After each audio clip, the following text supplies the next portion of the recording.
una vez más que más, digamos, segunda vez nomás, ya sin tanta exageración. Ya estoy aquí sentado como que llevo 500 años hablándole a nuestro público de cine. Este es nuestro segundo programa, nuestro primer programa entrando en materia, o sea, entrando en materia de análisis, o sea, no de análisis, sino de, digamos, pulsaciones filosóficas cinematográficas, digamos, en esas cosas que nos propulsan, nos mueven una fibra interna y nos llevan como a generar un criterio, un pensamiento, ¿no? Bienvenidos a este segundo programa que vamos a analizar o a atravesar la película La Sociedad de la Nieve. Y aquí, pues, como va a ser de costumbre, mi compañero Mario se va a encargar de contarles en forma de anécdota o chisme, que él lo hace muy bien, pues de qué va un poco esta película, pues antes de empezar a atravesarlo un poco con las palabras y con la filosofía.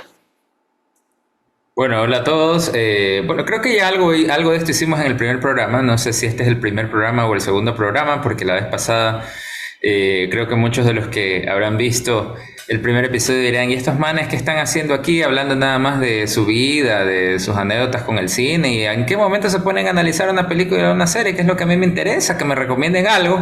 Bueno, ya hoy ya vamos al fin a recomendar algo. Entonces, empezamos con La Sociedad de la Nieve, que recuenta un accidente ocurrido hace ya largos 52 años bueno, un accidente que involucró a tres países latinoamericanos del cono sur de este continente, en fin, Uruguay, Argentina y Chile, en toda la frontera entre Chile y Argentina, un vuelo uruguayo, un vuelo de la Fuerza Aérea Uruguaya, se estrelló en la cordillera de los Andes entre la frontera chileno-argentina, ¿no? 16 personas sobrevivieron en condiciones extremas en esa situación, luego de estar allí por un periodo aproximado de 2 meses, como ven en esta imagen de fondo, póster de la película que hoy vamos a analizar. Tercera adaptación cinematográfica de esta historia, basada en una novela de Pablo Bierchi. Ya antes se había realizado otra en 1993 y antes en 1976, Sobrevivientes de los Andes en México, ¿no? En sí es la misma trama, pero hay diferencias que vamos a conversar a lo largo de este segundo episodio, de este segundo programa, ¿no? Creo que es una historia que se ha convertido oficialmente en parte de la cultura de Latinoamérica, ¿no? Y que en esta ocasión pues ha llegado a una nueva generación, y eso es en lo que vamos a profundizar hoy. Y claro, pues, oye, todo esto, digamos, también como que nos lleva un poco a pensar cómo era el mundo, pues allá por 1972, justamente cuando pasó este suceso que hoy en día parecería un poco imposible, pues, de pasar, digamos, no solo por el desarrollo tecnológico, sino también porque en el 1972 no había, pues, calentamiento global y la nieve todavía estaba ahí bonita, pues, o sea, y de hecho la nieve fue, digamos, la nieve fue el colchón que Dios puso en los Andes para que estos manes, algunos sobrevivan, ¿no? Obviamente no sobrevivieron todos, ¿no? Pero peor es estar muerto, digamos, o peor es que todos hayan caído en lo que hoy sería un Andes desprovisto de nieve, ¿no? Ya pelado, ya un territorio casi árido, ¿no? En ese sentido. Claro, es una historia de supervivencia total y en efecto, como lo dices, aunque nos alejamos de 1972 un poco, el sector o digamos, claro, el sitio en el que se dio el accidente ya no es en lo absoluto ya aquello que estamos viendo aquí en el fondo propiamente, porque ya eso ha deshielado prácticamente por completo. Ya no queda exactamente un sitio helado, estos grandes glaciares que en ese momento fueron los causantes de semejante tragedia. Tragedia inicialmente que luego terminó conociéndose como el milagro de los Andes, precisamente porque sobreviven estas 16 personas. No, eso es porque ¿Ah? nosotros en Latinoamérica romantizamos las tragedias y luego las Y a las tragedias tragedias las mundiales. llamamos milagros si es que algo sale bien a lo largo de eso, ¿no? Concretamente. Pero, ¿cómo era el mundo en 1972? La verdad es difícil saberlo porque ni tú ni yo creo que estábamos en planes de nacer. Imagínate, en mi caso, 21 años antes de que yo viniera al mundo. Pero bueno, algunas coincidencias, entre comillas, coincidencias, no sé si puede decírselo así, El 2024 es un año bisiesto, como también lo fue 1972. Acababa de ascender al trono la reina Margarita de Dinamarca, que acaba de abdicar hace apenas una semana, así que imagínate, ya se estrena La Sociedad de la Nieve y la reina de Dinamarca estaba ascendiendo al trono cuando recién sucede el accidente y ahora acaba de abdicar en favor de su hijo. Entonces, en Ecuador, exactamente, Ecuador estaba por entrar a un periodo de dictadura militar ese año, entonces eso era básicamente lo que sucedía. En 1972 el famoso golpe de estado de bombita aquí en Ecuador y una larga dictadura de 8 años militar y prácticamente dictaduras en toda América Latina. Yo me enteré justamente anoche documentándome para lo que íbamos a hablar, que justo en el caso de Uruguay, unos meses después de este famoso accidente, asciende un presidente que luego pues termina declarándose dictador y que da también inicio a una dictadura militar muy extensa en ese país. ¿Ya? Porque esa era la situación de Latinoamérica en ese momento, ¿no?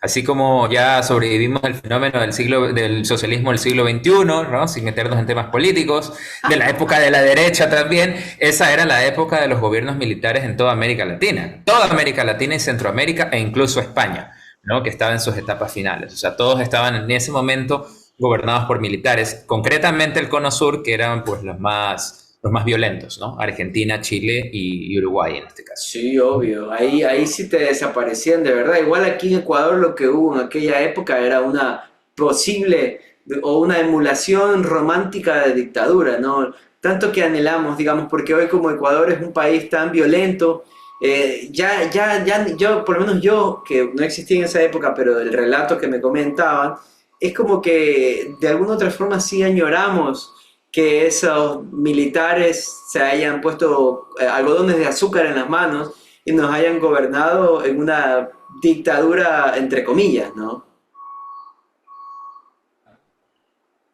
Claro, las famosas dictablandas que les llamaron especialmente en Ecuador, y bueno, de cuya, al menos en este país, la herencia que queda, la primera explotación de yacimientos de petróleo en el oriente, ¿no? Antes de eso no éramos dependientes de aquel recurso O sea, que tantas ambiciones levanta, ¿no? según los que no querían que se deje explotar Yasuní, la época en donde de verdad empezamos a progresar. Y bueno, tampoco se equivocan mucho, en realidad hay que reconocer que el petróleo trajo mucho progreso a nuestro suelo patrio pobre, que toda la vida ha sido pobre y a pesar de que hayan pasado tantos años de tener esta riqueza, seguimos siendo pobres. Entonces, ahí hay como que dudar un poquito también de ese asunto. Claro, en Uruguay era Juan María Bodaberry, claro. Justamente había asumido meses antes del tema del accidente en Uruguay, luego se convierte en dictador. Y es interesante porque aparte también Uruguay, con el paso de los años, hoy en día se la conoce junto a Costa Rica como las dos Suizas de América Latina, considerados países inmensamente pacíficos y desarrollados en contraste con el resto de naciones, ¿no? Con cómo está Argentina en este momento.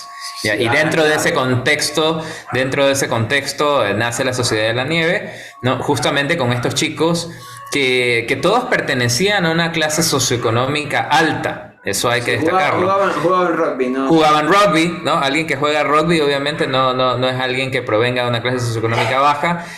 Sin embargo, ricos ahorrativos, porque nosotros que hemos visto varias entrevistas decían que al final este accidente fue el resultado de la tacañería, ¿no? Porque terminan fletando un avión de la Fuerza Aérea Uruguaya porque les iba a resultar muy caro a todos viajar en un vuelo comercial. Terminan fletando este avión de la Fuerza Aérea Uruguaya que al final se cae, pues tengo entendido yo que por una irresponsabilidad del piloto, al menos es lo que se manifiesta ahora. Igual, por mucho que no lo quieran reconocer, porque ya ahora, ¿cómo es que se llama? El milagro de los Andes, o sea, digamos, yo siento la tragedia se volvió milagro. yo siento que si digo lo que voy a decir, dirá, ¿y este tipo? ¿Qué le pasa a este tipo? Si está hablando del milagro de los Andes, o sea, tú no hablarías más de la Virgencita. O sea, ¿qué te pasa, loco? Eso es un milagro, no puede. Pero lo que vos estás diciendo o sea, es una cosa que se ha dejado de un lado, con tanto romance histórico, se ha dejado de un lado una enseñanza importantísima que podría resultarnos, porque vos estás poniendo la sumatoria de los actos a la consecuencia. O sea, tienes plata para pagar un mejor vuelo, pero decides ahorrar y eso te conlleva, o sea, eso también te lleva a tener un accidente de este tipo porque el avión parece que estaba en unas condiciones también malitas, malitas, ¿no? Claro, eso consolida, ¿no? Sin el ánimo de caer en el cliché de los refranes, en lo barato sale caro, ¿no? Y ellos mismos lo han dicho, los mismos sobrevivientes, que prácticamente todos están vivos, solamente tengo entendido Todos que están, dos, hoy en día todos de están los, de vivos los, de los y 16, pagando. de los 16, 14 viven, uno falleció me parece que hace un año, que alcanzó a aparecer en un cameo en esta película, y Sí. otro que era ya bastante mayor en esa, bueno, no bastante mayor, pero en esa época ya tenía como 47 años, que era el entrenador del equipo, que ya falleció hace algún tiempo, porque ya era mayorcito cuando sobrevivió. Pero de ahí los otros todos son unos señores setentañeros que están por allí muy involucrados, inclusive en esta época no me sorprendería que estén presentes en la ceremonia de los Oscars en marzo de este año, Oye, dos mil veinticuatro. y ya así como para joder y no joder al mismo tiempo, ¿tú crees que esos manes, bueno, chévere que estén vivos, ¿tú crees que esos manes ahorita regateen los precios de las cosas? ¿O simplemente pagan nomás? Yo creo que ya en este momento pagan y aparte con lo que han ganado, porque todos son conferencistas motivacionales hoy en día, ¿no? Bueno, no Todos hay son mal que... conferencistas. vamos Latinoamérica, no hay mal que por bien no venga en ese sentido, ¿no? Completamente, ¿no? Todos son conferencistas motivacionales, todos han tenido pues, e incluso mucho involucramiento directo con esta película, con la Sociedad de la Nieve, ¿no? De dirección, que eso creo que me olvidé decirlo en la sinopsis, del señor Juan Antonio Bayona, ¿no? Español, coproducción española uruguaya, ¿no? Juan Sí, Antonio sí. Bayona que ya es La, la un mejor rostro bastante forma, conocido en el cine. la Ujú. mejor forma de poder hacer cine en Latinoamérica, asociarse a un español, porque España, país europeo, tiene la mejor economía, hablamos en lengua hispanohablante, ¿no? Porque es el mismo mercado, Exactamente, ¿no? Porque exactamente. lo otro sería ya diferente. Bueno, No, y hay que oye, reconocer que la producción española es excelente, ¿no? Eso nadie oh, lo puede negar, es tantos excelente. años de Siempre ha estado avanzada a experiencia. años luz, por Sí, supuesto. sí, sí, sí. Hombre, ¿te parece si saltamos directamente a lo que será el núcleo de este programa, el componente filosófico, digamos, moral, a cierto punto, humano, de esta ecuación que hemos tratado de resolver de alguna u otra manera para generar como un punto aparte, ¿no? Porque este no es un programa en el cual damos reseñas y datos, datos, datos y chao. Aquí somos dos seres humanos desnudos a la luz de la luna, expresándose, digamos, en base a qué provocó esta película. Y yo quisiera empezar Filmosofando, no te olvides, filosofando, sí, filmosofando.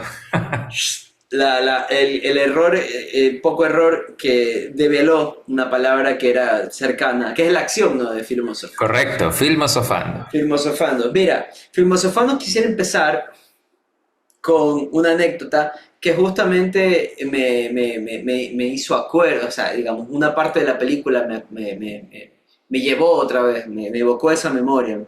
Eh, en la parte, como en el capítulo 1 había mencionado yo brevemente una parte en donde ellos pasan la primera noche, digamos, una vez que se estrellan y que lamentablemente algunas personas fallecen en el instante, otras sobreviven y esos sobrevivientes son los que tienen que buscar espacio a pasar la primera noche porque ellos igual estaban esperanzados en que a la siguiente noche o en la misma noche los iban a recuperar, ¿no? Una esperanza falsa que se vio diluida ya con el pasar de los tiempos. Pero en esa noche que fue crucial para todos, porque era un momento de vida o muerte también, hay una escena en la cual todos se encierran y el diseño sonoro, la visualidad y todos los elementos cinematográficos que se usaron para esa escena en particular te dan una sensación de un frío extremo, tanto así que yo he visto digamos, comentarios de amigos que viven en la ciudad donde nosotros vivimos, que es una ciudad cálida, pero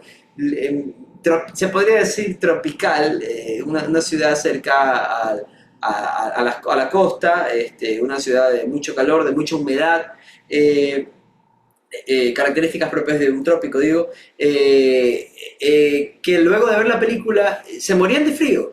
Un frío terrible que les hizo en los huesos, pero es justamente por esa sensación de helada que en la primera escena, perdón, en la primera escena, en el primer contacto que tuve con el momento de escena que acabo de mencionar, yo me acordé de en algún momento cuando, tú sabes que igual nosotros vivimos en una ciudad en donde no hay cuatro estaciones. Es una ciudad donde a veces llueve y a veces no llueve. Y en medio hay calor. Y por ahí cuando llueve un poquito fresco, ya, y se acabó. Aquí no hay invierno, no hay verano, no hay nada. Nosotros vivimos en planicie. O sea, nuestro territorio es Planilandia del clima.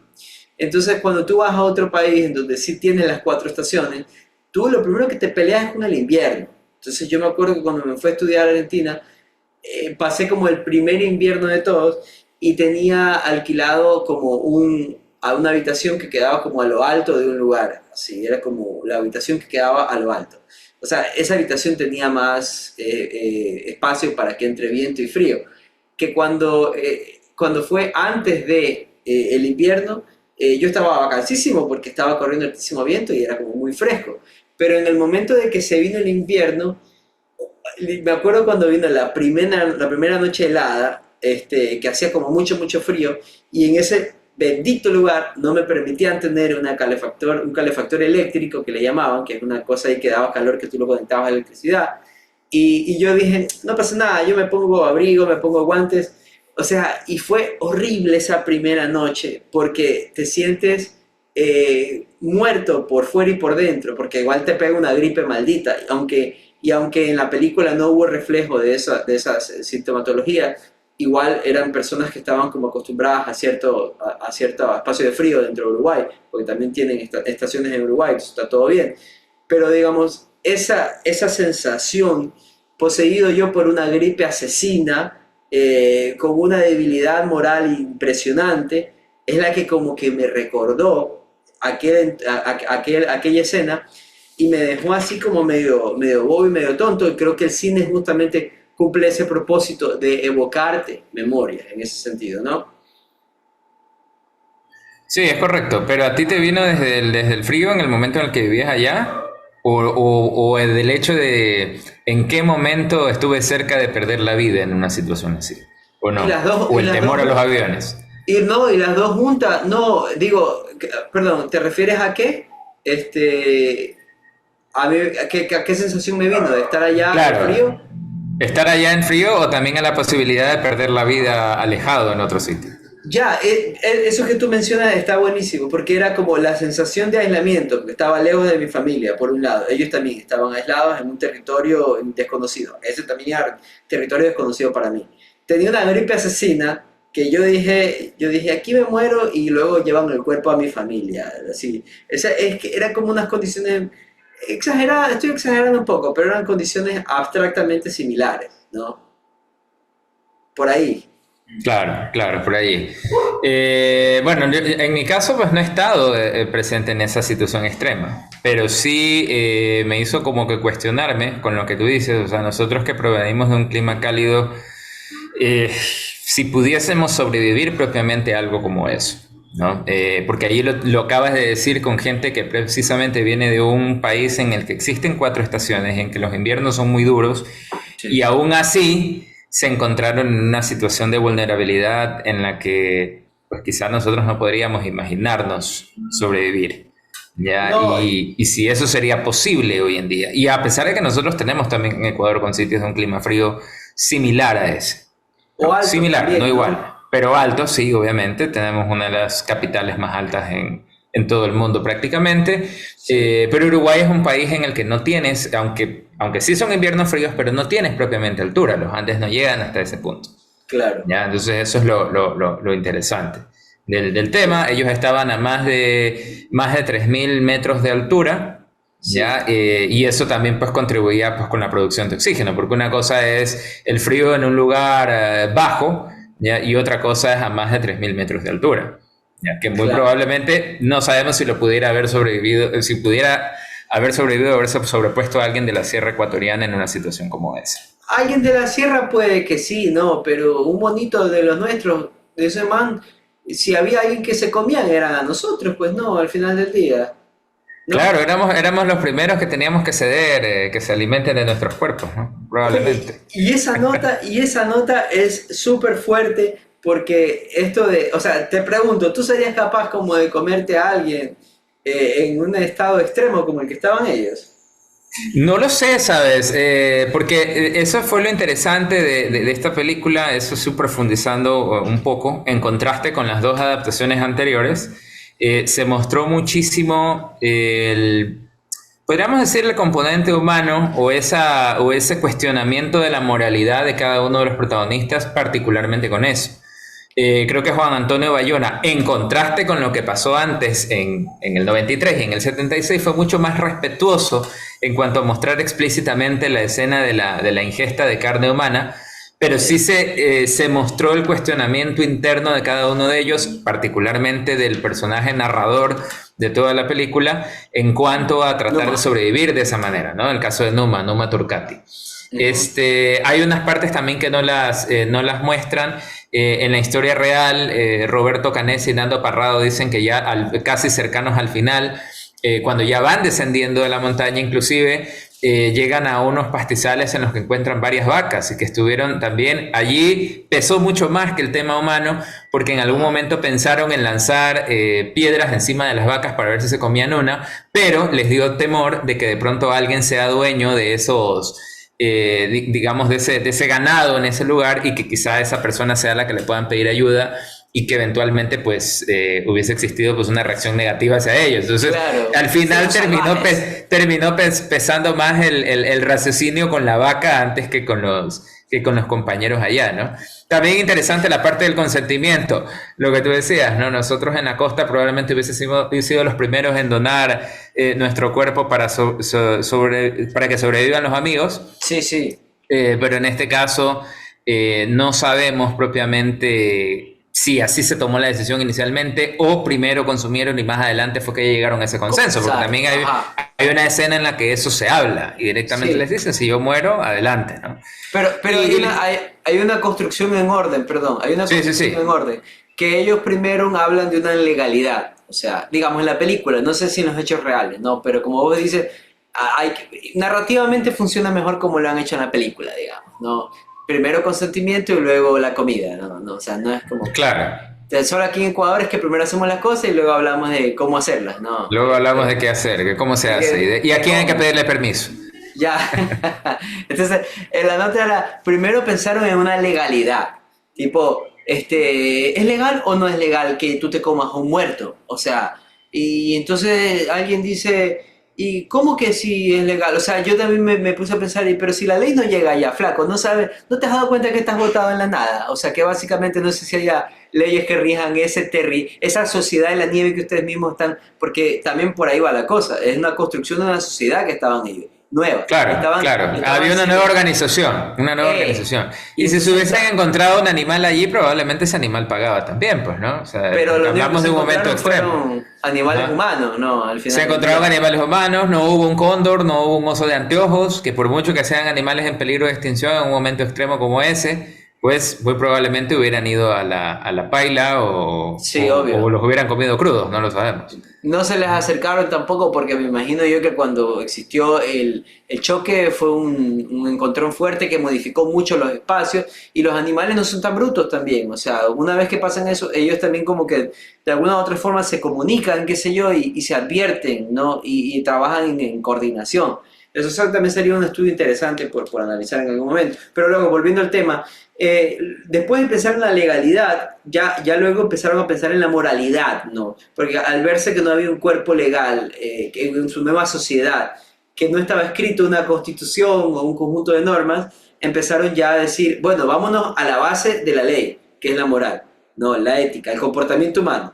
Entonces, vamos a ver si esto es moralmente correcto o incorrecto, ¿no? Y luego, después de esa moralidad, todo los llevó a una conducción de pensar en un Dios. O sea, Dios está aquí. O sea, si las leyes no estuvieron aquí y nosotros estamos aquí enterrados, sufriendo, ¿Dios está aquí o no está aquí? Entonces, si hubo alguien que dijo, no es correcto, o sea, digamos, Dios no le va a gustar, no lo va a permitir, etcétera. Pero alguien también se lo cuestionó por ahí y dijo, entonces, si no hay leyes y no hay Dios, nosotros somos los que tomamos la decisión, el ser humano de carne y hueso.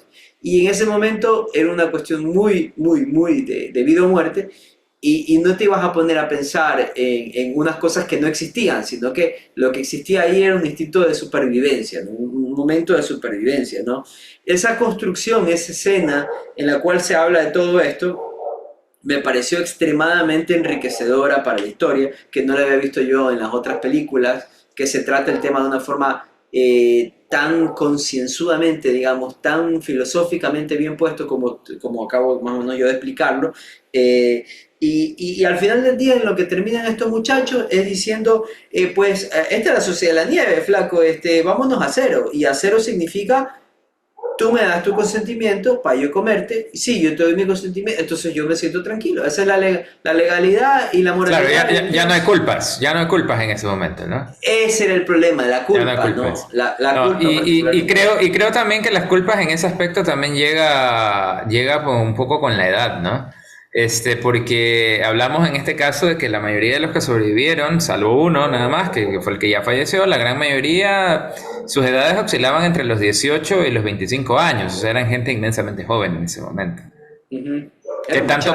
¿Qué tanto pesó la juventud en ese tiempo? O O sea, sea, ¿cómo lo ves? La juventud de todos los que estaban allí. igual para ser tan jóvenes, hubieron digamos, formas de llevar las cosas de una manera bastante bien adulta, digamos, en ese sentido, bien madura, diría yo. Y no solamente el pre, ¿no? Porque tú igual ves este cambio radical en la película, en los personajes, ¿no? Que al comienzo hacen unas bromas pendejas, son unos niños jugueteando, chivateando. Y de pronto cuando ya están en el accidente, están ahí enterrados, o sea, sobreviviendo, se vuelven en unas criaturas maduras que, digamos, que luchan día a día para resolver misterios morales, resolver misterios filosóficos y resolver el instinto básico que es la supervivencia sin afectar al otro. A mí lo que me da como una muy buena espina, no solamente de la película, sino de la historia en general, no sé si en la historia en general quizás hayan existido ciertas cositas, porque desde el principio de los tiempos siempre ha habido el bien y el mal, digamos. Aunque acá se entiende que al tú tener unos personajes que tienen un enemigo en común, que era la naturaleza en ese momento, ese era el conflicto, un conflicto externo de naturaleza. Entiendo que todos se unen. Es como si en algún momento aquí nos invadieran los extraterrestres. Olvídate, Rusia y Ucrania ya no se van a pelear, Israel y Palestina ya no se van a pelear, o sea, Claro, ya no tiene sentido porque hay un mal mayor en ese caso, ¿no? es correcto. Entonces, ese mal mayor, digo yo, es el que aportó de madurez En la pandemia del COVID, las guerras se pusieron en pausa, ¿no? Ahí lo tienes así. concretamente.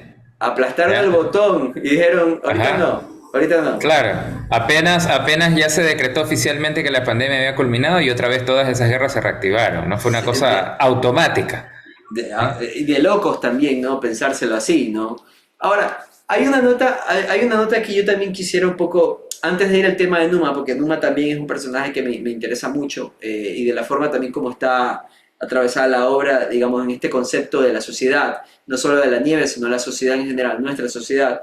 Hay una herramienta que me pareció, no sé cómo tú la viste, pero yo la vi muy propia de un cine norteamericano, la influencia latinoamericana también es una influencia grande en cine norteamericano, ¿no? Pero, por ejemplo, ¿qué tú piensas de este recurso que usaron que es, no sé si, no creo que sea abusado como tal, pero sí es un recurso que en el cine se le tiene mucho cuidado, que es la voz en off, el locutor Ujú. en off como para describir algo que la imagen podría resolver, que eso es el cine al final del día, ¿no? Bueno, depende, no sé, ya como opinión mía, a mí me agrada el hecho de que el narrador normalmente sea un personaje. Yo no, antes, eso sí, como las adaptaciones anteriores habían cambiado los nombres de los sobrevivientes y en ese sentido pues no las habían usado al 100%, quizás solamente de los principales o los dos héroes que caminaron durante 10 días para pedir ayuda. No sabía yo quién era Numa Turcati, no sabía inclusive que fallecía, pero me agradó el hecho de que hayan decidido utilizar el recurso de un personaje que estuvo presente, ¿no? Mm. A veces pues lo que sí me suele conflictuar en estos casos es cuando el recurso de la voz en off le suelen llamar en literatura creo que narrador omnisciente, Ya, Sí. cuando es alguien que no sabes exactamente de dónde sale, ¿no? Porque eso me suena a mí, no sé, pues como muy, muy a cuento de Disney, ¿no? Como que una Ujú. cosa de alguien que no sabes de dónde aparece empieza narrándote los hechos cuando a veces es preferible yo simplemente verlos e ir descubriendo la historia por mí mismo, en lugar de que me Sí, vaya guiando. Ya, entonces claro. eso suena, por ejemplo, en el Grinch, por más que sea la melodiosa voz de Anthony Hopkins, ya, pero el hecho de que sea pues una película más de corte infantil hace esto de aquí un poco más justificable versus que una película de tanta carga emocional como esta. Entonces Ujú. yo creo que lo válido concretamente de esa narración es el personaje con el cual está relacionada. ¿Ya? Yo creo que eso es Sí. lo interesante de la misma. Entremos entonces de una vez ahí a hablar del personaje, este personaje que fue, que para mí, o sea, yo te voy a dar mi impresión, a ver tú qué sientes sobre ella. Eh, para mí Numa me pareció de alguna otra forma, como estaba planteado ahí, la representación de que el bien no es suficiente pues como para subsistir en esta sociedad. Porque si te fijas bien, Numa no quería pues comer carne humana, o sea, él era el primero que se oponía, que era incorrecto, moralmente incorrecto, que no estaba bien, y que a su decisión jaló a otros más, a que decidan lo mismo con él, ¿no? Que obviamente poco a poco luego se fueron bajando del barco, hasta él se bajó de ese barco porque ya se dio cuenta que no había otra, que había que comer eso sí o sí. Pero digo, en esa sociedad, que es una sociedad distinta, que es una sociedad que se está gestando y que está regresando a lo primitivo, que a veces suele ser uno de los periodos históricos más salvajes de nuestra humanidad, te das cuenta que tanto en ese momento como en el momento de ahora, tú llegas a pensar pues, que la representación del bien ya no es suficiente pues para subsistir y entonces eso te como que te lleva a un pensamiento de si hay una involución porque justamente son esas necesidades precarias las que vuelven al ser humano a tornarse tan salvaje, pero hoy en día tú también tienes unos grandes índices de violencia y en Ecuador básicamente tú tienes aquí una nota de que la gente de alguna otra forma no, es como que el país del sabido, ¿no? Entonces, mientras más mal haces, más sabido eres, más mañoso te vuelves como para manejar un sistema o una cierta legalidad, tú eres el rey, ¿no? Esa es la impresión que a mí me dejó ese discurso de Numa. No sé a ti cómo tú lo sientas en ese sentido. O sea que allí yo no vi tanto la ley del sabido, honestamente. O sea, no, él al final termina cediendo porque se da cuenta que de otra forma pues iba a morir más rápido, ¿no? Y al final te das cuenta que su muerte propiamente no se produce por inanición, ¿no? No se produce por hambre, sino por otras razones. Pero ay, es que es complicado relacionarlo con la ley del sabido acá. Yo más bien cuando tú decías esto, esta última reflexión, yo lo relacionaba con el hecho de que normalmente este, acá hoy en día pues se pide o hasta cierto punto se exige la muerte de un criminal, ¿no? Ante situaciones de violencia, ¿no? Acá hablamos de la sociedad de la nieve, la tragedia se convirtió en milagro por las vidas humanas que al final lograron salvarse, pero acá, ante un acto violento, normalmente queremos responder con más violencia, ¿no? Y llegamos al punto de que asesínenlos a todos, ¿no? Asesínenlos y ahí se acaba. Que probablemente en algunos casos puede que sea cierto, ¿no? Asesinen a los cabecillas, asesinen a los delincuentes, asesinen a tal, pero estás respondiendo a violencia con más violencia. Yo creo que esa fue la diferencia acá. Acá simplemente fue el hecho, digamos, quizá lo aberrante hubiese podido ser si es que a una persona, a un agonizante, hubieran devorado por esa supervivencia, ¿no? Hubo también una historia similar Un en... agonizante. Sí, o sea, hubo una historia similar, me parece también que en Dinamarca fue una película que se lanzó también en Netflix hace más o menos un año, pero allí en cambio el dilema moral no era con personas, sino que era con estos perros husky siberianos que los transportaban a través del hielo. Pero allí quizá la gente no se escandalizó mucho por el hecho de que hayan sido animales, acá porque hayan sido seres humanos y también porque no está obviamente moralmente aceptado que esto pase, a pesar de que algunas culturas lo siguen haciendo, aunque con signos de violencia en varias partes del mundo, aún hoy en día.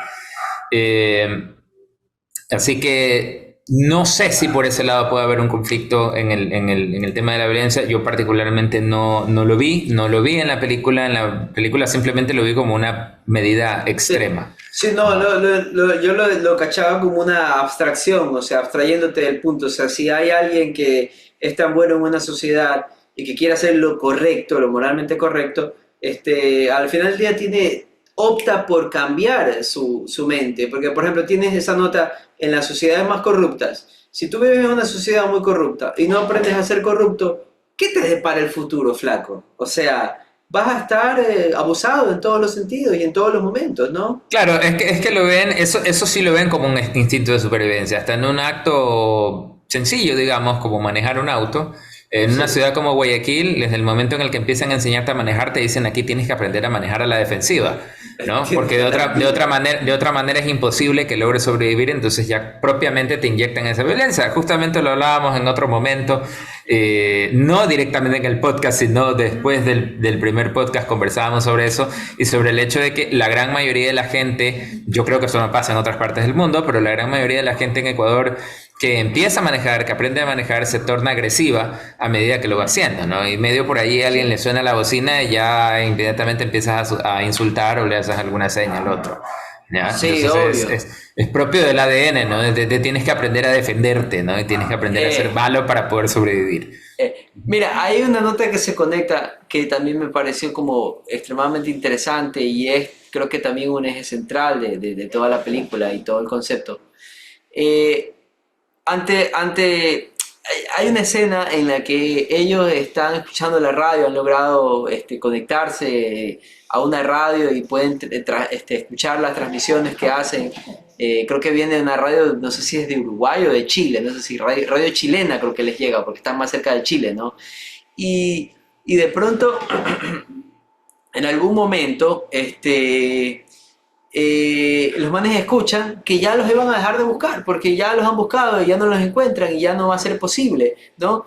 Y después de ese aviso, emergencia en la radio, sale una publicidad muy colorida, una publicidad pues que te revela que la vida sigue después de todo. O sea, que hay algo que está sucediendo en un lugar de los Andes que es un hecho lamentabilísimo que ha afectado a algunas familias de una forma extrema, pero que el mundo sigue, pues no, dice ya los vamos a buscar porque hay mucha nieve y ya nadie, igual nadie ha sobrevivido, dice, en estos accidentes en los Andes. De todos los accidentes que han habido, cero sobrevivientes. Cero Entonces, sobreviviente. Y era por el temporal, es supuestamente, por que el lo pararon temporal, también. claro, Claro, porque era también. invierno. Era Sí, invierno. El accidente se da en octubre, creo que fue un 13 de octubre, y ya era la época en la que esto se empezaba a helar más de lo normal. Y ellos sí. son rescatados en diciembre, entonces en pleno Y invierno. lo chévere es que, bueno, lo que sobrevivieron, ¿no? Obviamente, pudieron pasar Navidad con su familia. Igual no haya sido la mejor Navidad de todas, que obviamente todas estas cosas dejan rezagos impresionantes en la vida de un ser humano, pero, pero sí, sí también este concepto de lo que está pasando aquí y no le importa al otro, es como también un poco ese concepto que tenemos en esta sociedad latinoamericana con las desigualdades sociales, ¿no? Que es como de, aquí mismo en Guayaquil, en la ciudad donde vivimos, tú te encuentras con espacios diferentísimos, así de, no pasas ni 7 ni 10 kilómetros de un lugar a otro y ya te encontraste con otra realidad extremadamente diferente, ¿no? Y eso que nos lleva a pensar, como Latinoamérica nos lleva a pensar que Solamente cruzar un puente en algunos casos. solamente cruzar ese, Cruzar un puente o avanzar un par de cuadras, así es. y ya te cambió completamente la película aquí en Guayaquil. Y eso es un reflejo fuertísimo de lo que tenemos, pues no, de que pensamos, porque igual ahorita estamos pasando por una situación de violencia también fuerte, de delincuencia, de inseguridad en Ecuador, y pensamos que, pues que no, lo uno no quiere decir lo otro, ¿no? Y también hay que reconocer que históricamente altas élites, y esto se presta también a veces para discursos románticos de algunos que se visten de rojo y creen que la vida tiene que ser de esa manera, que luego dicen, no, es que en la larga noche neoliberal y de todos la derecha que nos han llevado, o sea, tienen razón y no tienen razón al mismo tiempo, porque es como que sí es verdad, las grandes desigualdades sociales nos han llevado a hacer que esto sea un territorio difícil de vivir, pero al mismo tiempo, si te fijas bien, lo que la planificación, digamos, política que ellos proponen en algún momento es una necesidad de tener más pobres, ¿no? Amasar pobres para tener una sociedad, no sé si esclavizada, valga el término de la referencia, pero por ahí va el sentido, ¿no? Entonces tienes toda esta cuestión de la indiferencia que también se trata en la película, que es riquísima en realidad, que es uno de los temas más deliciosos, que yo creo que al final del día el cine, como es un arte tan hermoso, digamos, y tan lujoso también, que yo no sé pues si en algún momento si esta película llegue a una premiación, hay alguien por ahí haga un énfasis a este discurso que me parece mucho más poderoso que todas las galas y buenos ropajes que puede usar el cine y todas las estatuillas y todas las notas, que al final del día son un símbolo bonito, pero no representan una crítica real pues, a nuestra sociedad, ¿no?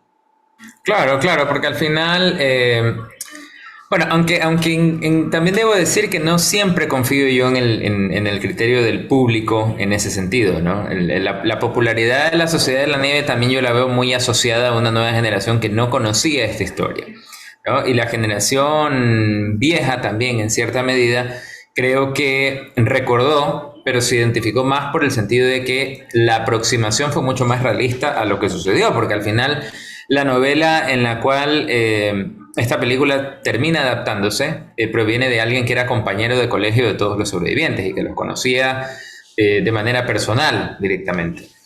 Entonces, el tema de la indiferencia que dice, sí, pues puede ser que esta sociedad más joven, que normalmente, o creo yo, o estoy casi seguro de que la gran mayoría vio la película por Netflix a partir del 4 de enero en lugar de ir a una sala de cine y que se vio conectada a ella de esta manera, se sensibilizó hasta cierto punto en el sentido de que nunca se hubiesen imaginado que una tragedia como esta había ocurrido en Latinoamérica a esa escala, ¿no? Y a esa dimensión, y que esta gente había sido o había llegado a ser tan pública, ¿no? Y quizá también esa visión humana que va relacionada con la narración del personaje de Numa, ¿no? Va estrechamente ligada a eso. O sea, a ese hecho en particular, al hecho de que se sensibilicen audiencias más jóvenes versus lo que te proponían las dos versiones anteriores, que yo también, por supuesto, recomiendo a todos que que las vean, pero sí hay una distorsión de los hechos digamos que en pro de la aventura, ¿no? Eso creo que fue lo que diferenció a esas versiones del actual. Mira, ahora que estamos ya casi como ya quemando todos los temas de filosofando y luego vamos un poco a la cultura de la cancelación, que también es un hecho interesante que analizar. Voy a entrar a un tema que es como una incógnita y es raro y difícil y escabroso de tocar, que es, hay una frase, las personas dicen Dios, o sea, porque uno dice, ¿quién es Dios? ¿Qué es Dios? O cómo, nadie lo conoce, nadie lo ha visto, alguien tiene una impresión, alguien cree saber algo de él, existe filosofía sobre Dios, existen religiones que un poco te dan como un sentido de cómo podría ser esto, pero al final del día nadie sabe quién es Dios. Lo que sí sabemos es qué es el amor de alguna otra manera. A mí me parece que el amor es un sentimiento y una acción más concreta en la humanidad, en la cual se podrían rescatar ciertos valores que le harían como muy bien al ser humano en todo su desarrollo. Por ejemplo, el amor puede ser abrazar y besar a tu madre, el amor puede ser hacer algo bueno por alguien que lo necesite. El amor casi siempre está ligado a estas cosas de la bondad del ser humano. Entonces, yo dudo un poco de cómo es la construcción de la frase de Dios es amor, sabiendo que no sabemos nosotros quién es Dios en términos generales.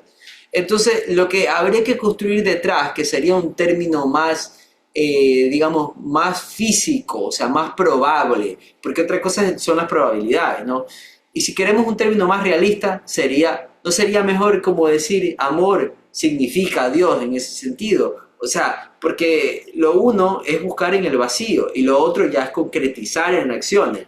Y se puede decir al mismo tiempo que hay personas que han usado a Dios para múltiples acciones atroces en la historia de la humanidad. O sea, a Dios se lo usa para hacer el bien y para hacer el mal. Entonces, creo que hay como una distorsión en la sociedad que al mismo tiempo esta película trata un poco de rescatar no sé si del Dios de las religiones, pero sí el Dios de la espiritualidad, ¿no? Sí el Dios de la conexión, porque hay un momento que un personaje habla algo que es súper interesante, que es como de las meditaciones lo ayudaban, y cuando él hace entrevista a otros personajes, las meditaciones lo ayudaban a conectarse con esa realidad, o sea, digamos que era como una conversación con Dios ahí en una meditación, era el amor en presencia viva, y eso le daba fortaleza, ¿no? Entonces, yo creo que por ahí la película es muy buena porque no solamente por la película, sino también por el tema en el cual se subieron. Y te da como para pensar todas estas cosas que al final del día, en una gran borrachera moral, terminas pensando y dudando si Dios es amor o amor es Dios. Claro, aunque explícitamente no se mencionó nada al respecto, ¿no? Al menos yo no lo No, vi. Y también hay que tener presente y eso quizá muchas personas no lo sepan, pero en Uruguay aproximadamente un 45% de la población se ha autodenominado como atea, ¿no? claro. Eso es lo interesante. No sé si la percepción después de lo que sucedió habrá cambiado para los sobrevivientes. Pero es el En la milagro, vida, es el milagro de claro. los Andes, pues. Es el milagro de los Andes, es el milagro de los Andes. Y ellos mismos han decidido denominarlo de esa manera para ya no llamarle tragedia porque al final termina triunfando la vida, ¿no? Aunque yo no los veo en entrevistas, esto sí, de la vida real, inclusive más allá de la película, no los he visto mucho evocando a un concepto religioso o a decir que Dios los salvó, ¿ya? No. Porque al final hay que tener claro también que fueron dos de los sobrevivientes que al final deciden tomar acción Ujú. sobre lo que está sucediendo y ver alguna forma para salvarse, porque caso contrario se iban a quedar allí e iban a Sí, morir pero todos ellos, en esa montaña, ¿no? pero ellos también salieron pensando en un todo, o sea, en un colectivismo, ¿no? Ellos, o Claro, sea, es propio también de los uruguayos no mencionar, como tú lo dices, que es súper importante en la historia, no mencionar un dios como tal, pero sí mencionar una colectividad, ¿no? A un apoyo claro, eso entre sí. todos. No, no, son personas muy solidarias, por supuesto Sí, que sí. Y a eso me refiero. creo también que lo consolidó la dirección de Bayona. Allí sí desconocería yo si esa notita que al final escribió el personaje de Numa, que aparte es el narrador de la historia, de no hay amor más grande que dar la vida por tus amigos, no, creo que Ya, termina consolidando ese discurso. Y creo sí, también sí. que es lo que ha sensibilizado a muchas personas, ¿no? Algunos que ni siquiera han visto la película, ¿no? Que a Sí, lo mucho habrán visto fragmentos de ella en TikTok o por alguna otra sí, red o en algún reel de sí. Instagram, ¿no? Se encuentran con esa frase, ¿no?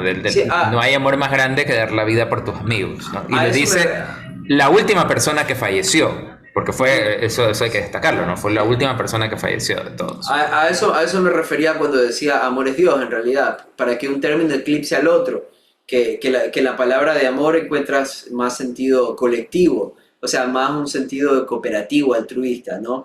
Ahora, oye, pero dime tú, digamos, en todo esto bonito que estamos conversando, ¿por qué razón? Digo, si yo me pongo a pensar desde la esquina de la izquierda, caliente, deseosa de encontrarle un pero a la película, digo, ¿por qué razón no hay alguien de raza negra? ¿Por qué no hay más mujeres en esa película? ¿Qué le pasa? O sea, está desubicada esa película. Bueno, yo creo que aquí estamos aludiendo a ciertos críticos o ciertas ¿Qué le críticas de pasa? medios de comunicación, probablemente personas que no conocían absolutamente nada sobre la historia original, probablemente personas que son inclusive menores que tú y yo, quién sabe, que han tenido algún espacio en medios digitales o tradicionales y que no sabían que esto fue un hecho de la vida real. El Claro. desconocimiento de la norma no exime al culpable de hablar cualquier... Exactamente, eso ya es casi como que un concepto legal, ¿no? O sea, el decir el no conocer la ley no te exime de cumplirla. Es exactamente lo mismo y a mí la verdad me sorprendió mucho ver un par de críticas negativas que indicaban por allí pues que no tenías ningún personaje de raza negra, que no había ningún personaje gay y que por qué discriminaron tanto a las mujeres, que las mataron tan rápido, ¿no? Y al final terminan sobreviviendo 16 hombres blancos y heterosexuales, ¿no? Que eso es muy, muy, muy interesante, ¿no? Y sí, se trató en ese sentido de cancelar la película, ¿no? Porque dicen, no, nunca hubo un beso aquí entre ninguno de los sobrevivientes, ¿por qué está pasando eso, no? Claro. Y al final, creo yo que eso hubiese sido más posible, aunque tampoco sucedió, pero más posible de verlo en las adaptaciones anteriores. Ahora, hubo mujeres dentro de la película, ¿no? Si bien los roles no fueron tan preponderantes, evidentemente porque fallecieron antes, la última en morir fue la esposa de uno de los sobrevivientes, me parece que el que tenía mayor edad, que era el entrenador del equipo, que muere dentro de esta escena de la avalancha, ¿no? Que es tan impresionante también como como la del accidente aéreo en sí, ¿no? Que fue la única en la que Bayona se permitió usar CGI, ¿no? Vale la pena decirlo, ¿no? O efectos especiales computarizados propiamente. Y también me parece, no estoy seguro si fue, claro, creo que fue de Nando Parrado, de Carlitos Páez, que mueren la madre y la hermana, ¿no? Que habían estado acompañándolo, porque varios de ellos habían ido con familiares, inclusive, a este partido contra Chile. Mueren la madre y la hermana y cuando él recupera la conciencia, ¿no? Se encuentra completamente solo en el mundo y con el padre en Uruguay esperanzado por volverlo a ver. Entonces, es interesante lo que dices precisamente porque es eso, es el resultado de la desinformación. El resultado de la desinformación Sí. termina en el hecho, o insisto, en que mucha gente lamentablemente no ve la película y solamente se guía por videos de TikTok o de cualquier otra red social y lo que te dicen es por qué nada más vemos a estos hombres rubios allí, ¿no? Hombres rubios, blancos, heterosexuales, ¿no? Y no Sí. vemos a ningún personaje de la diversidad incluido dentro de esa narrativa y estamos en parte ignorando al hecho histórico, ¿no? Sí. Dice, Propiamente. ¿por qué acudieron al canibalismo y por qué no acudieron a la homosexualidad? ¿Qué sé yo? O Exactamente, sea, exactamente, ¿no? ¿Por qué no se hizo una sutil referencia al secreto en la montaña? ¿No? No me sorprende, es como personas que quizás hace muchos años cuando fui a ver la película de Lincoln se sorprendieron porque Lincoln moría al final, ¿no? O que se puedan sorprender porque vieron la serie de Crown y se sorprendieron porque Diana de Gales muere en un accidente, ¿no? Quizá pensaron que moría de otra manera.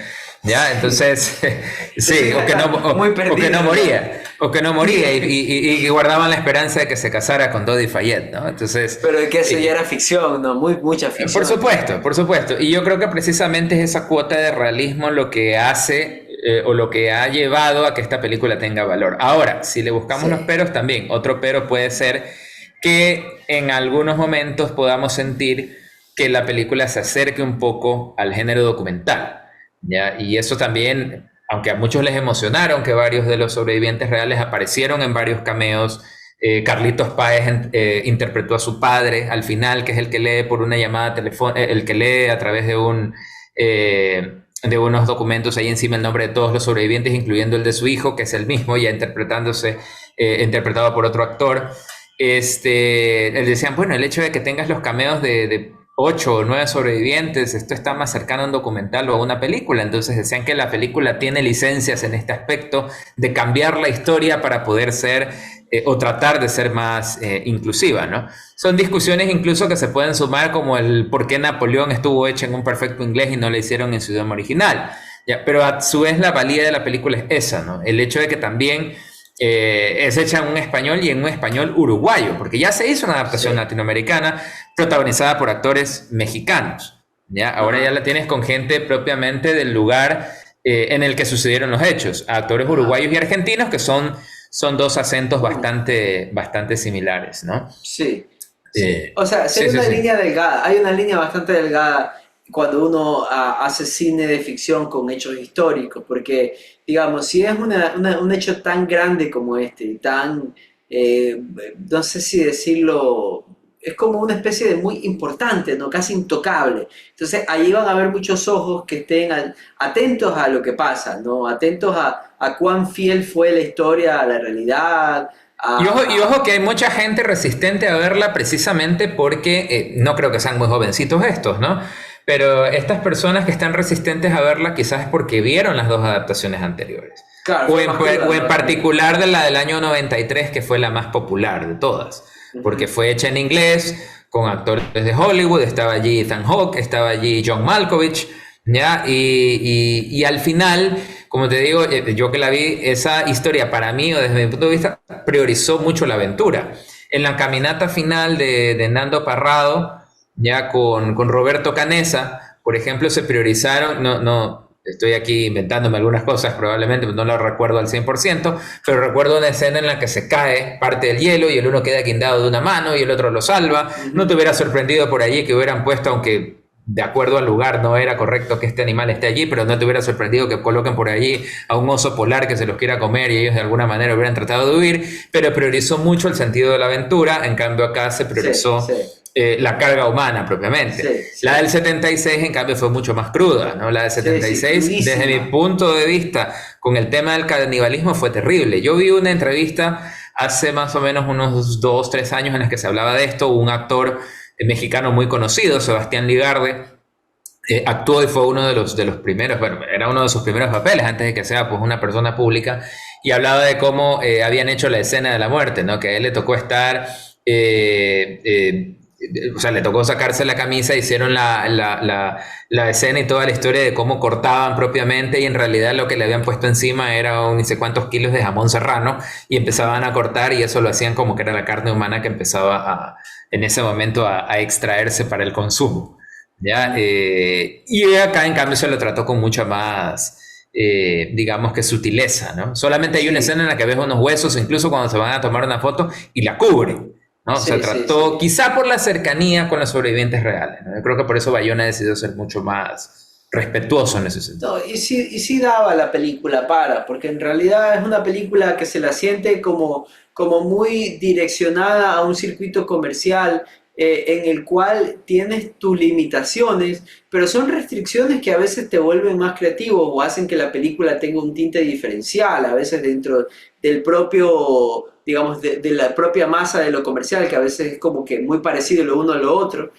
Sí tiene ciertas distinciones, pero no hay que desconocerle que todos los tintes estuvieron, como a mi criterio, direccionados a que sea un cine de masivo consumo, que tenga de eje central una temática, digamos, moralista, si se puede decir, no en el peor sentido de la palabra, sino en lo mejor, para recuperar digamos, ciertos principios en la humanidad, porque que rescatan un poco lo de la memoria social, ¿no? Que la memoria social también siempre es un factor determinante, ¿no? Y en este caso creo que el gran enemigo, o sea, por lo menos lo que yo pienso, como para ir ya terminando este tema y pasarnos a la parte de los premios, el gran enemigo creo que no era en los Andes, sino la humanidad como tal, en el sentido en el que no sé, o sea, a veces tú te fijas que para rescates, para cuestiones relacionadas a la seguridad, a la inteligencia militar y todo lo demás,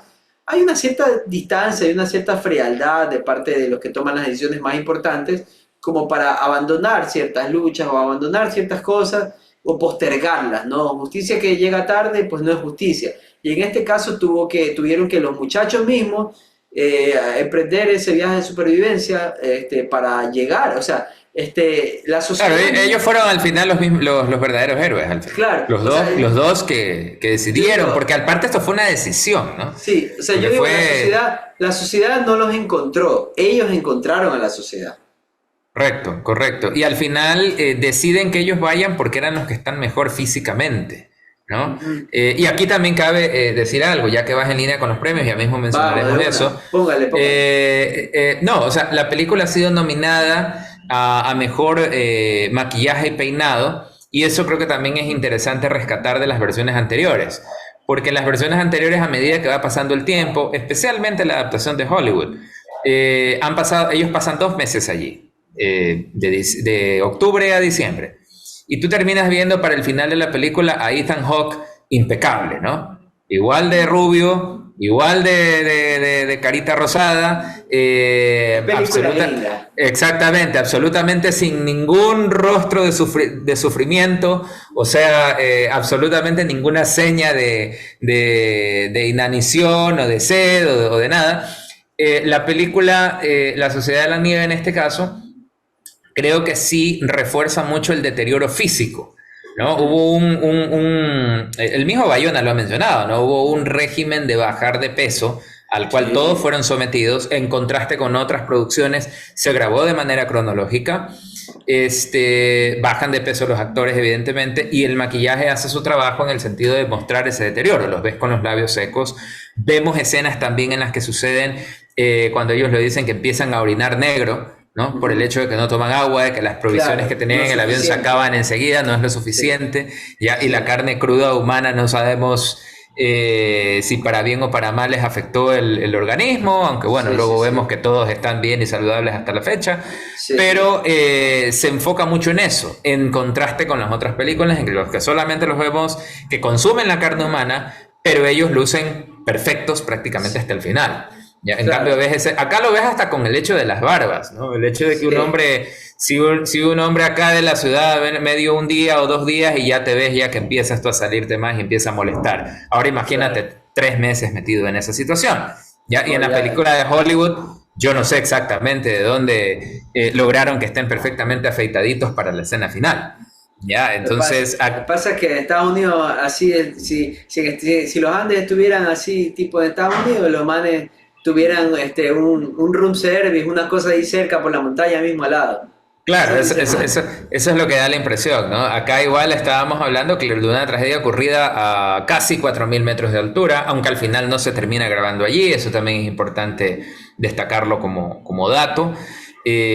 Quizá por eso puede ser que en diseño de producción no se haya considerado mucho el diseño de producción de esta historia, porque se termina grabando en Sierra Nevada, en España, más o menos a una altura de 1.900 metros, no en el sitio real de los hechos por condiciones de seguridad, ¿no? Y aparte también porque, como lo mencionamos al inicio, ya no está tan helado como era antes. Claro, ya no está tan helado como era antes. Y resulta un poco peligroso, aunque sí tengo entendido que regresaron en invierno a realizar algunas tomas y varias de esas entraron en el metraje final de la película. Igual cabe destacar que se terminó haciendo en un lugar natural, salvo las escenas de la avalancha o la escena del accidente, que me pareció sumamente bien lograda y mucho más realista y hasta inmersiva en cierto punto, ¿no? Bastante desesperante. Ahora lánzate, tú que eres buenísimo para estas notas de decir, a ver, como un poco de adivino, un poco de tipo... las predicciones. La premonición iba a decir yo, sí, pero lánzate una predicción. ¿Cómo crees que a esta película le vaya en los premios, en términos generales, más que nada en los Oscars, ¿no? Bueno, claro, estamos eso es interesante, como lo mencionaba yo creo en el primer programa. Los 3 primeros meses del año, aunque al menos en Ecuador y en Guayaquil son un poco molestosos porque en cualquier momento nos puede caer la lluvia y nos inundamos y hay que salir con paraguas y encauchados a la calle, pero por lo menos tenemos distracción en casa con múltiples películas. Yo creo que los premios son eso, ¿no? Son un pretexto para consumir más cine. La película ha estado nominada a la categoría de mejor película extranjera prácticamente en todos los premios serios, desde los Globos de Oro, que son con los que arranca la temporada de premios de cada año, que es la primera semana del año, ¿no? Esta creo que fue el 8 de enero, la última, 7 u 8 de enero, 7 de enero fue. Estuvo en los Critics' Choice, estuvo también en el National Board of Review.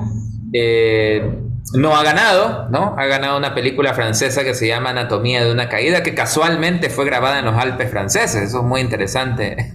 Es una coincidencia interesante. Fue grabada en un clima frío, pero es un drama judicial en torno a algo que no sabemos si es un asesinato, un suicidio o un accidente.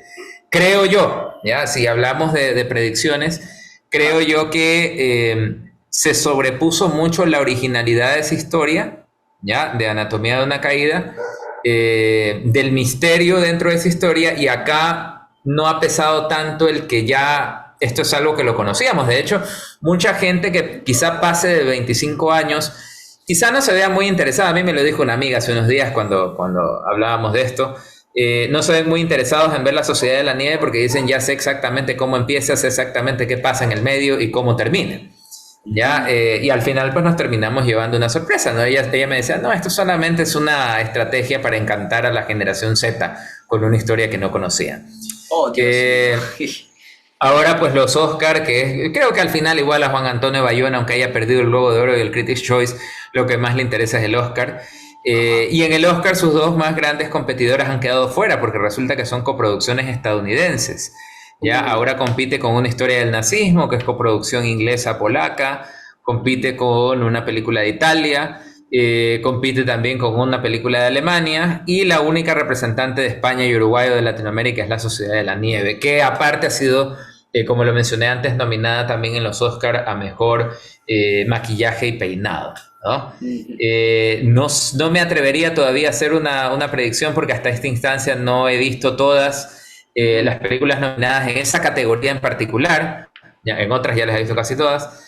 En esa categoría en particular, aunque las dos más grandes competidoras de los otros premios han quedado rezagadas, entonces podríamos decir que tiene más oportunidades, ¿no? Vamos a ver cómo le va en Inglaterra. Ahora, digamos que la predicción podríamos cubrirla a partir del mes de febrero con los BAFTA, ¿no? Vamos a ver Oye, cómo le va en los BAFTA o qué pasa en los BAFTA. tú nomás métele raza, métele sangre latinoamericana y di que esta película le va a ir súper que bien, porque sí tiene, digamos, lo que mencionas de tu amiga de la edad de esa generación, digamos, o sea, es un tema real, ¿no? O sea, digamos, existe mucho en nuestros países de olvidarnos, de hacer la memoria social un poco a un lado, porque igual damos por sentado que ya aprendimos una lección, que películas como esta vienen a tratar de rescatarlas, ¿no?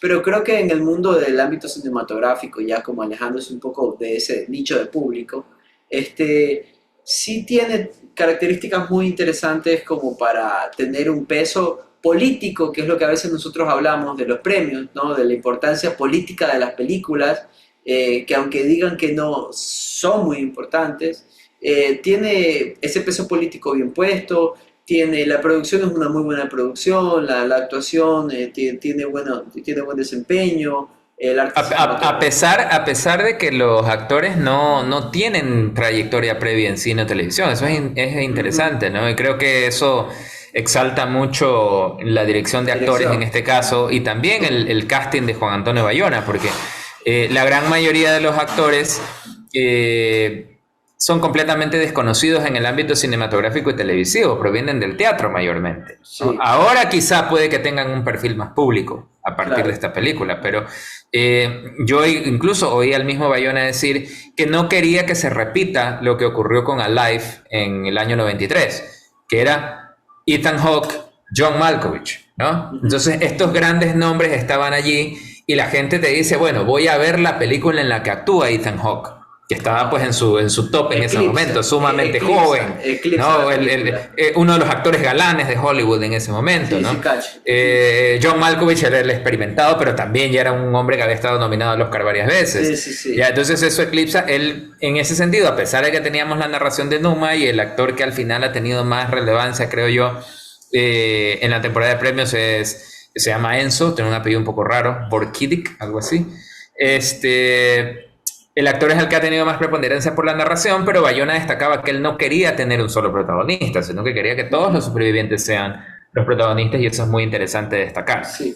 ¿Ya? Oye, demonios, ya deberíamos estar despidiendo, pero es que ese tema también está buenísimo. Vamos a extendernos un poquito más en honor al tema. Oye, lo que pasa es que lo que tú dices también es súper interesante en cuanto al Star System, ¿no? Porque ese sistema de estrellas siempre está ahí como que a la vista de cualquier director como para que realce su Claro. película. O Hasta sea, pero En Oppenheimer, que es una de las favoritas de ser la mejor película del 2024, ahí ¿no? estaba Clint. Ya en algún momento tenemos una recargada de personajes famosos. Hay un Sí. montón de personajes, pero tú dices, hasta qué hora este man va a colocar aquí más y más y más actores famosos? Ya, pero eso no es limpio.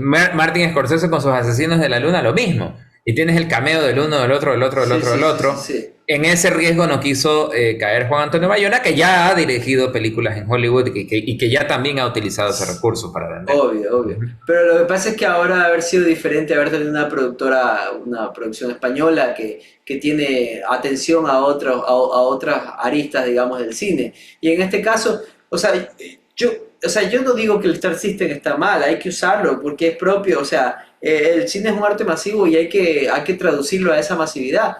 Y en ese sentido, el Star System te ayuda muchísimo. Lo que pasa es que yo lo que entiendo acá es que la historia es la estrella como tal. O sea, el hecho fue un hecho histórico que es la estrella. No necesitas, a mi criterio creo yo, no necesitas Star System con esta historia.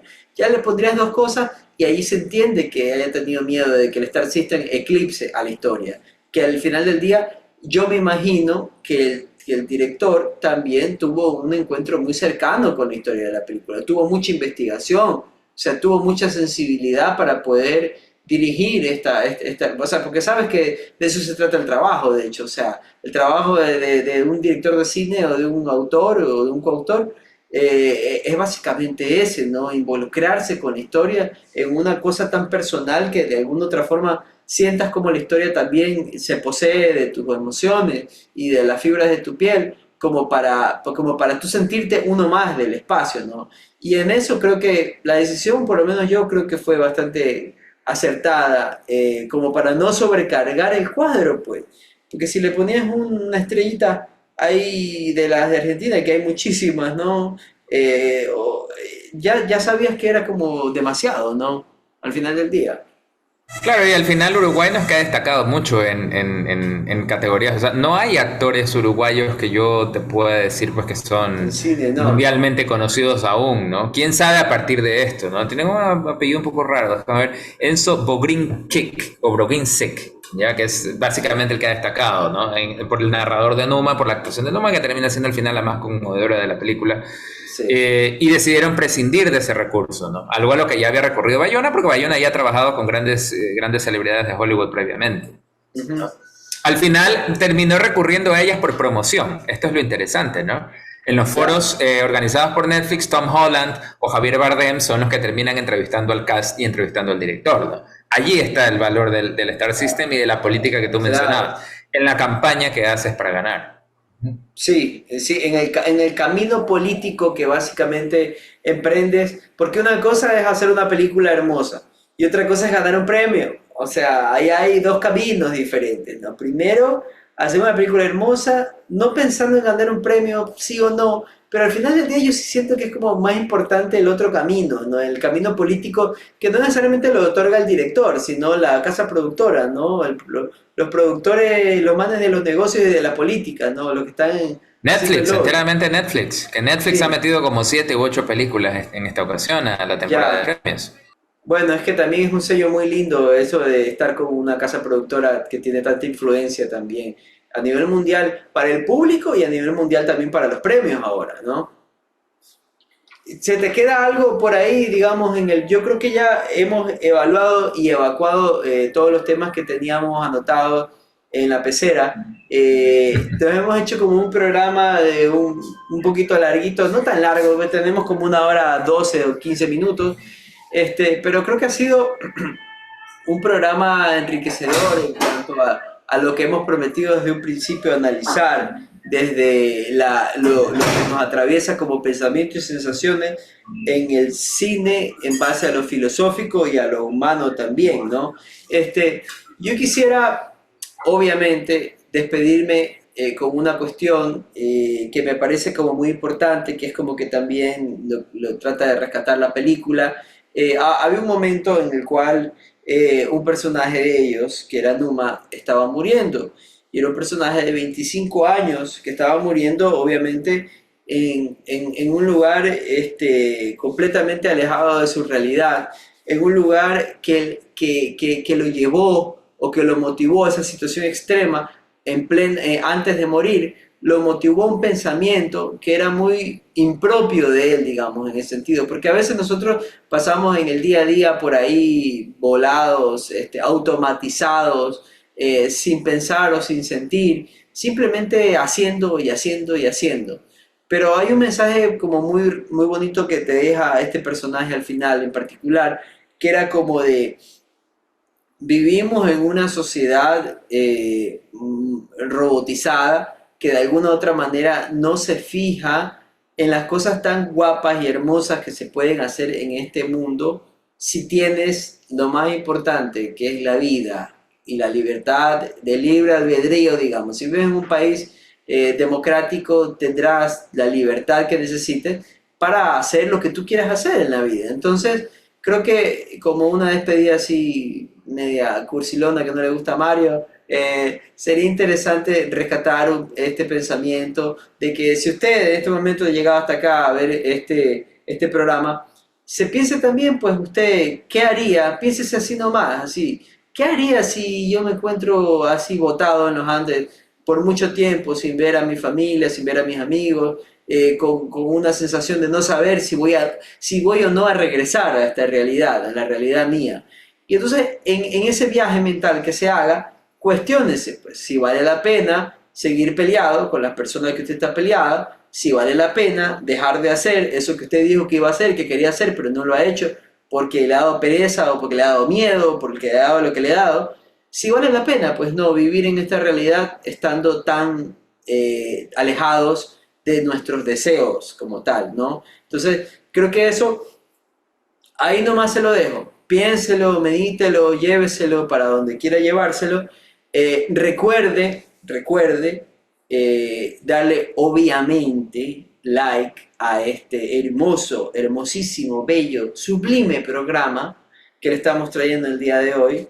Dale like, es gratis y le favorece al bienestar de la sociedad en general, digamos.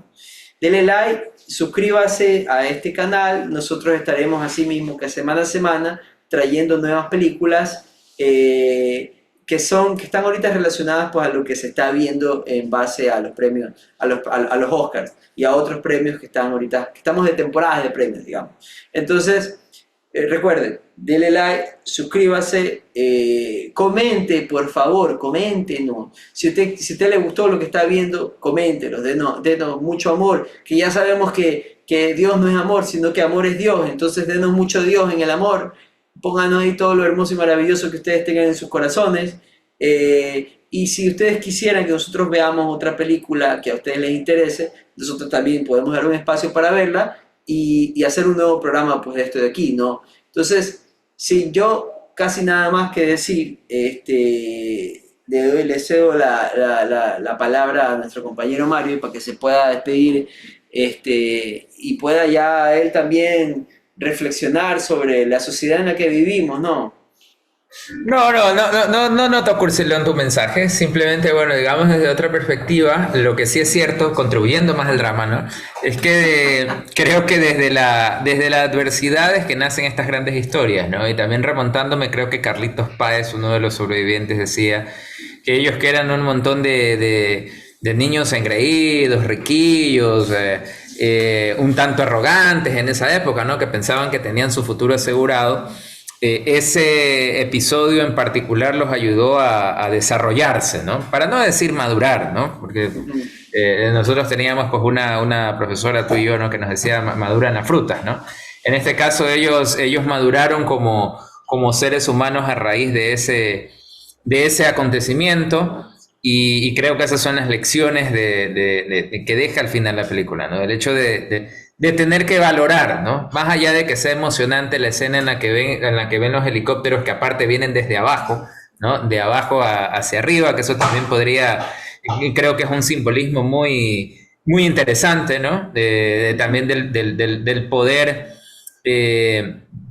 esta eterna discusión del hombre contra la naturaleza, ¿no? En este caso, desde abajo viene la ayuda humana hacia arriba hasta el punto en el cual ellos se encontraban y que es, digamos, el clímax o la escena culminante de esta película, que yo creo que ya se ha convertido oficialmente en un clásico, ¿no? O que será a futuro parte del cine de culto, independientemente de que si gane premios o no. Como latinoamericanos queremos que así suceda.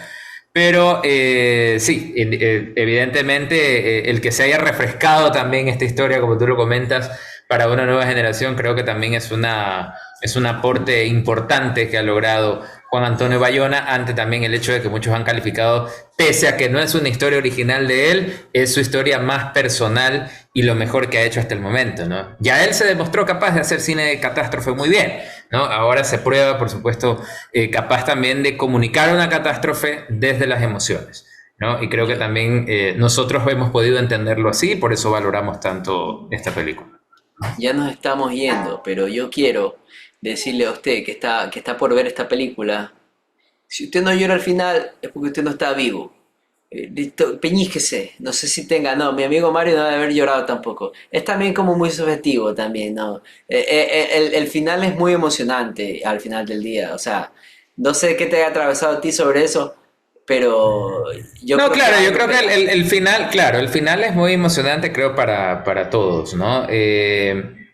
El hecho de que no hayan mostrado, creo yo, de una manera tan explícita las muertes, quizá puede ser lo que, al menos en mi caso, no me hizo derramar lágrimas. O sí podría yo aquí atribuirle al hecho de que ya sabía yo lo que iba a pasar en ese Sí, sentido, ¿no? sí, De que iban a sí, morir sí. muchos personajes. Pero en algún momento también podemos hablar de eso, de las escenas, filmosofando sobre las escenas del cine que nos han hecho llorar, ¿no? Sí, Yo obvio. justamente le decía a Frank que en ese sentido a mí en lo personal me ha tocado mucho también, o he estado acompañado, no sé si de la sonorización o de la banda sonora de las películas, creo que eso también es un arma de doble filo, ¿no? Que a veces Sí, te puede llevar a eso, ¿no? Te puede llevar a derramar lágrimas más allá de lo que estás viendo en imágenes, ¿no? A mí al menos me ha pasado sí, así, sí, sí, o sí, que te ciertas mueve. historias también, ajá, que te Te mueven. mueve la fibra completamente.